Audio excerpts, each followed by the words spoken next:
Bismillahirrahmanirrahim. Assalamualaikum warahmatullahi taala wabarakatuh. Saya mulakan dengan dua rangkap pantun. Burung merebah di atas dahan, berkicau riang di waktu pagi. Salam sejahtera saya ucapkan, moga semua ceria di hati.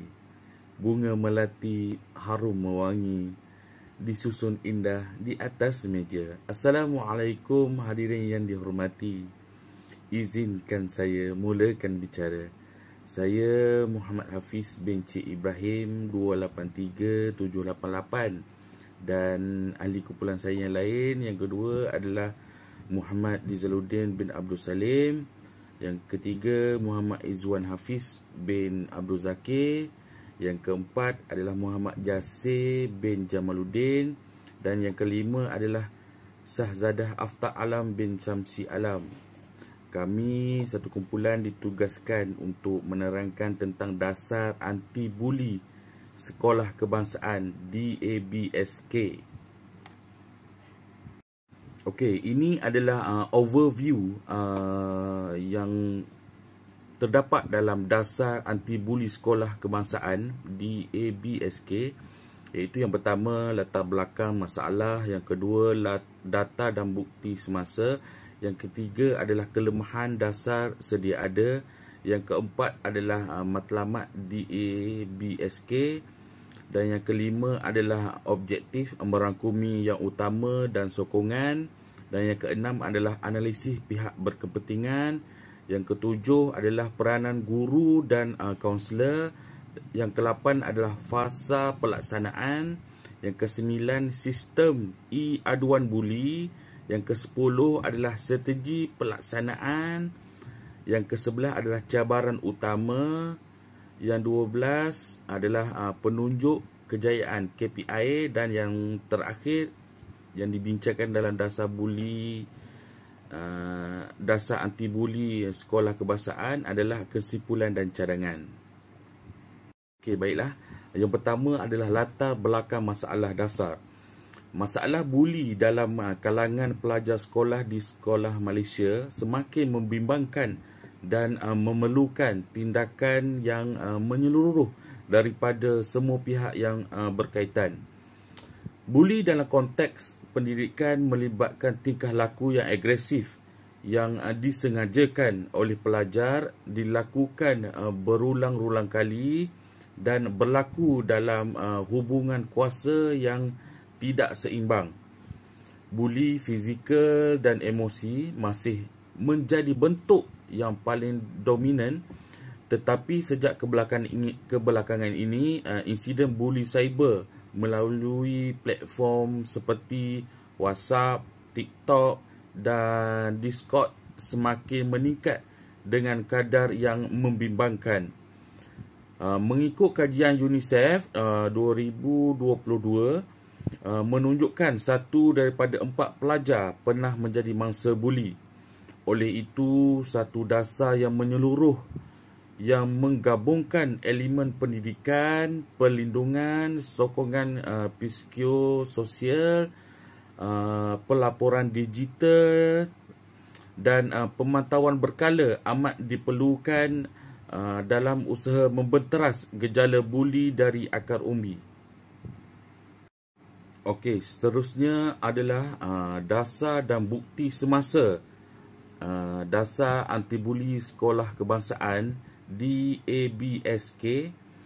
Yang pertama ataupun statistik yang rasmi yang dilaporkan oleh Kementerian Pendidikan Malaysia pada tahun 2023 menunjukkan bahawa sebanyak 5,891 kes buli direkodkan di sekolah-sekolah kerajaan dan bantuan kerajaan sehingga bulan Oktober mengikut KPM 2023. Buli fizikal dan emosi masih menjadi bentuk yang paling dominan, tetapi sejak kebelakangan ini insiden buli cyber melalui platform WhatsApp, TikTok dan Discord semakin meningkat dengan kadar yang membimbangkan. Tinjauan Kesihatan dan Morbidity Kebangsaan NHMS 2022 yang dilaksanakan oleh Kementerian Kesihatan Malaysia mendapati bahawa terdapat korelasi yang tinggi antara pengalaman dibuli dan masalah kesihatan mental dalam kalangan remaja. Remaja yang pernah menjadi mangsa buli lebih cenderung untuk ponten sekolah, terlibat dalam tingkah laku berisiko seperti penyalahgunaan bahan yang terlarang serta menunjukkan tanda-tanda tekanan emosi yang serius termasuk kemurungan dan idea untuk membunuh diri. Seterusnya adalah lebih 40% kes yang tidak dilaporkan kerana takut ataupun kerana mangsa itu sendiri takut tindakan balas. Oleh itu, satu dasar menyeluruh yang menggabungkan elemen pendidikan, perlindungan, sokongan psikososial, pelaporan digital dan pemantauan berkala amat diperlukan dalam usaha membenteras gejala buli dari akar umbi. Assalamualaikum dan selamat sejahtera. Nama saya Muhammad Jalaluddin bin Abdul Salim.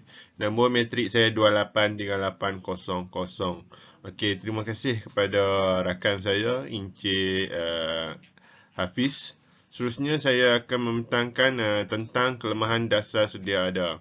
Baik, sebelum kita pergi kepada dasar baru yang dicadangkan, kita lihat dulu kelemahan dasar sedia ada berkaitan isu buli di sekolah.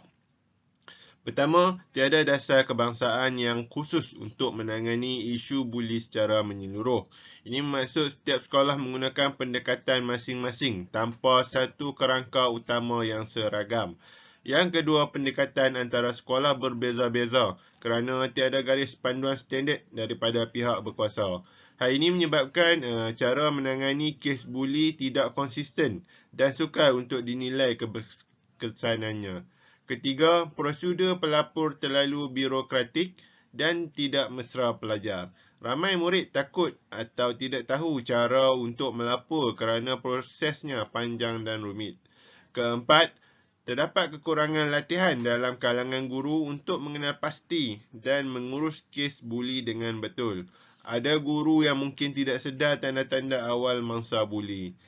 Akhir sekali, tiada sistem pengkalan data nasional untuk pemantauan kes buli. Tanpa data yang lengkap, sukar bagi pihak kementerian menilai sejauh mana masalah ini berlaku dan di mana kawasan yang berisiko tinggi.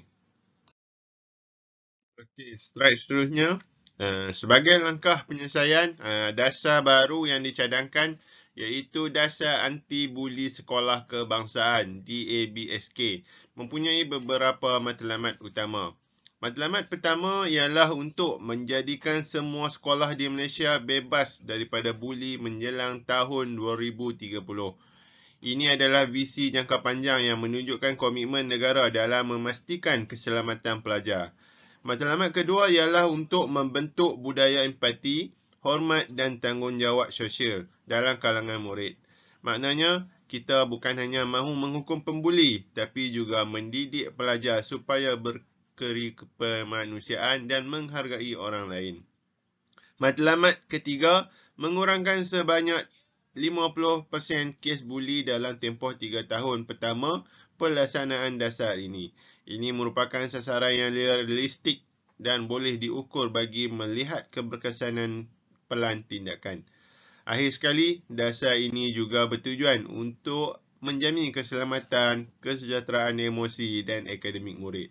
Apabila murid berasa selamat dan dihargai, mereka akan lebih fokus dan berjaya dalam pelajaran. Baik, seterusnya saya akan bentangkan tentang objektif dasar anti-buli sekolah kebangsaan DABSK.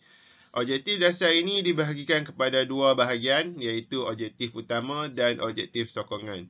Objektif utama mengurangkan kes buli sekurang-kurangnya 50% dalam tempoh 3 tahun.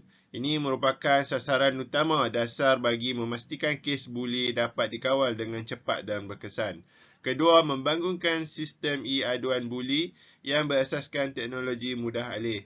Melalui sistem ini, pelajar, ibu, bapa atau guru boleh membuat laporan secara terus dengan lebih mudah, cepat dan selamat. Ketiga, melatih semua guru dan kaunselor melalui program Guru Anti-Buli, GAB. Latihan ini penting supaya guru dapat mengenal pasti tanda-tanda awal buli serta tahu cara menangani kes dengan betul. Selain itu, terdapat juga beberapa objektif sokongan yang menyokong pelaksanaan dasar ini. Pertama, menyediakan kaunselor bertauliah di setiap sekolah supaya pelajar yang terlibat dalam kes buli dapat bimbingan secara profesional. Kedua, mengintegrasi pendidikan empati dan nilai kemanusiaan dalam kurikulum. Matlamatnya ialah untuk membentuk pelajar yang berakhlak, menghormati orang lain dan memahami perasaan rakan-rakan mereka. Yang ketiga, menjalankan pemantauan dan audit dasar setiap 6 bulan bagi memastikan pelaksanaan berjalan lancar dan sentiasa dikemaskini. Akhir sekali, menjalinkan kerjasama antara Kementerian Pendidikan Malaysia, ibu bapa, NGO dan pihak polis. Kerjasama pelbagai pihak ini amat penting kerana isu buli tidak boleh diselesaikan oleh sekolah saja. Ia memerlukan sokongan seluruh komuniti. Sekian, terima kasih. Assalamualaikum warahmatullahi wabarakatuh. Saya Muhammad Jasir bin Jamaluddin, bernombor metrik 283838, akan meneruskan pembentangan untuk slide dasar anti buli sekolah kebangsaan untuk kumpulan kami. Slide yang seterusnya ialah latar belakang masalah. Latar belakang masalah terbahagi kepada dua bahagian, iaitu pihak dan peranan untuk setiap pihak itu. Bagi pihak KPM, peranannya adalah untuk gubal dasar dan sediakan dana pelaksanaan. Di pihak JPN atau PPD, berperanan untuk memantau pelaksanaan di negeri dan daerah. Manakala pihak sekolah pula berperanan untuk menjadi pelaksana dasar, pelapor kes dan latihan staf. Bagi guru serta kaunselor, berperanan untuk dari segi pencegahan, intervensi dan pemulihan. Dan akhir sekali, ibu bapa serta NGO berperanan bagi bimbingan moral, kempen kesedaran. Slide seterusnya untuk dasar anti buli sekolah kebangsaan kami ialah peranan guru dan kaunselor. Guru berperanan untuk mengesan tanda awal, melapor dan mendidik nilai empati, manakala kaunselor berperanan untuk memberi sokongan psikososial, sesi pemulihan pelaku dan mangsa. Latihan tahunan wajib melalui modul GAB. Dan akhir sekali, kolaborasi dengan klinik kesihatan dan LPPKN untuk sokongan profesional. Sekian, terima kasih. Saya serahkan kepada ahli kumpulan saya untuk teruskan slide dan pembentangan kami. Assalamualaikum warahmatullahi wabarakatuh. Saya Muhammad Izwan Hafiz bin Abdul Zahir, bernombor metrik 283804, akan meneruskan pembentangan bahagian fasa pelaksanaan. Yang mana fasa pelaksanaan ini terbahagi pada dua, iaitu fasa pertama antara tahun 2025 sehingga 2026. Fasa ini merujuk kepada projek rintis di 200 sekolah di antara semua negeri, antara 200 sekolah sahaja yang dipilih. Latihan intensif GAB, iaitu guru anti buli dan pengenalan e-aduan. Seterusnya adalah penubuhan unit perlindungan murid UPM. Manakala pada fasa kedua pula, antara tahun 2027 hingga 2029, dia lebih luas kepada semua sekolah. Lepas tu integriti data ke sistem image EPDM, dan satu jawatan kuasa pemantauan kebangsaan akan ditubuhkan di bawah KPM yang bertanggungjawab menilai pelaksanaan dasar secara menyeluruh. Jawatan kuasa ini akan mengandungi wakil daripada KPM, JPM, PPD, NGO dan ibu bapa, pelajar dan penyelidik akademik. Laporan interim akan diterbitkan setiap tahun untuk dibentangkan dalam Parlimen bagi menjamin ketelusan dan mengekalkan sokongan politik terhadap kesinambungan dasar. Sistem e-aduan buli, iaitu satu aplikasi dan laman web mesra pengguna. Dia mudah dilayari oleh semua peringkat umur dan pengadu tidak perlu mengisi nama dia untuk melindungi privasi mereka. Laporan ini akan terus automatik kepada guru disiplin dan kaunselor.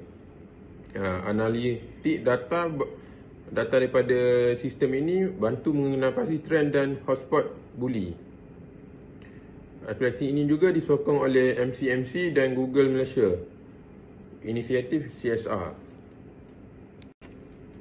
Seterusnya adalah strategi pelaksanaan, iaitu ada 5 strategi. Yang pertama adalah pendidikan nilai dan empati dalam kurikulum. 2, latihan profesional berterusan kepada guru dan kaunselor. 3, kempen kesedaran nasional, iaitu sekolah tanpa buli. 4, teknologi digital untuk pemantauan dan pelaporan. Dan yang kelima adalah kerjasama rentas kementerian antara KPM, KKM, KPW, KM dan MCMC. Sekian, terima kasih. Saya akan serahkan kepada rakan saya. Bismillahirrahmanirrahim. Assalamualaikum dan selamat sejahtera pada Tuan Syarah dan juga rakan-rakan. Terima kasih kepada rakan saya, Saudara Izzuan bin Zakir. Saya seterusnya akan menerangkan berkenaan pembentangan kami bermula dari muka surat 13. Baik, saya Syahzada Aftar Alam bin Syamsi Alam Numetrik 283904. Di muka surat 13 kita akan membincangkan tentang cabaran utama. Cabaran utama dalam pelaksanaan dasar anti buli sekolah kebangsaan ataupun DAB-SK adalah normalisasi buli yang sering dianggap sebagai gurauan biasa. Hal ini menyebabkan buli sering tidak diambil serius oleh setengah pihak. Selain itu, ketakutan melapor menjadi halangan utama kerana mangsa bimbang akan stigma dan dendam dari pelaku. Di sekolah luar bandar, kekurangan kaunselor bertauliah juga memburukkan lagi keadaan ini. Seterusnya, keterbatasan dana untuk latihan serta pembangunan sistem digital untuk turut menghambat keberkesanan dasar ini. Oleh itu, usaha untuk mengatasi cabaran-cabaran ini memerlukan sokongan padu daripada semua pihak.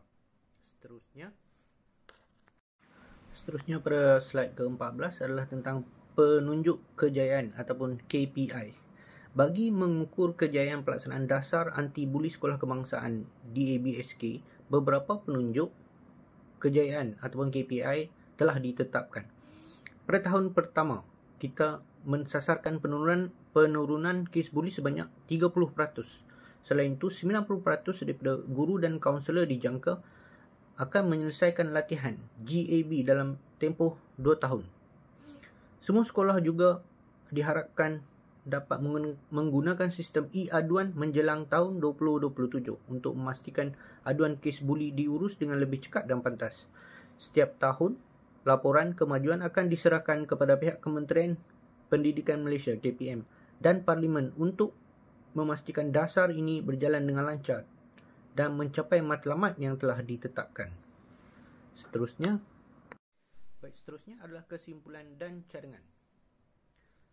Kesimpulannya, DAB-SK adalah sebuah dasar yang holistik dan proaktif yang menangani isu buli di sekolah. Dasar ini menekankan pendidikan nilai, empati dan tanggungjawab sosial yang penting dalam membentuk masyarakat yang lebih prihatin dan bertanggungjawab. Untuk penambahbaikan, beberapa cadangan telah dikemukakan. Antaranya adalah mewujudkan pusat data nasional anti buli bagi memantau kes buli yang lebih sistematik dan menyeluruh. Seterusnya, audit tahunan keberkesanan dasar perlu dilaksanakan untuk menilai sejauh mana pencapaian yang telah dicapai. Selain itu, penyelidikan berterusan mengenai kesan psikologi buli amat diperlukan untuk memperkukuhkan dasar ini di masa hadapan. Seterusnya sebagai penutup, dengan pelaksanaan dasar ni, kita berharap dapat mewujudkan persekitaran sekolah yang bebas daripada buli, di mana setiap pelajar dapat belajar dan berkembang dalam suasana yang selamat dan penuh kasih sayang. Kejayaan DABSK bukan hanya bergantung pada pihak sekolah, tetapi memerlukan kerjasama daripada semua pihak termasuk ibu bapa, masyarakat dan pihak berkuasa. Sekian saja pembentangan daripada kumpulan kami. Saya sudahi pembentangan ini dengan serangkap pantun.